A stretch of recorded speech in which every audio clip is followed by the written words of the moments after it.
Hello guys, তো চলো দেখি তুমি যে ব্যক্তিটার ব্যাপারে ভাবছো সেই ব্যক্তিটা তোমার ব্যাপারে বর্তমানে কি ফিল করছে। ওকে, সো লেটস সি। তুমি মাথায় একটা পার্সনের ব্যাপারে ভাবো, আমি বলবো সেই ব্যক্তিটা তোমার ব্যাপারে কি ফিল করছে। Okay, page of cups reverse. Okay, okay, three of pentacles reverse, queen of swords reverse, page of cups reverse. Okay, তো এই ব্যক্তিরা বর্তমানে কোনো রকম কোনো ডিসিশন নিতে চাইছে না এই সম্পর্কটা রিলেটেড।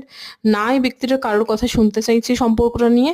এই ব্যক্তিটা নিজেই নিজের মনের কথা শুনে কোনো ডিসিশন বানাবে, বাট সেটার জন্য সে এখন এখন এই ব্যক্তিটা কোনো রকম কোনো ডিসিশন বানাতে চায় না এই সম্পর্কটাকে নিয়ে, না তোমাকে কিছু অফার করতে চায়।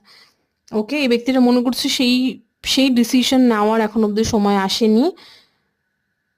যখন সময় আসবে তখন সে ডিসিশন নেবে। ওকে, বাট এই ব্যক্তিটা কারোর কথা ইনফ্লুয়েন্স হয়েও কোনো ডিসিশন নিতে চায় না।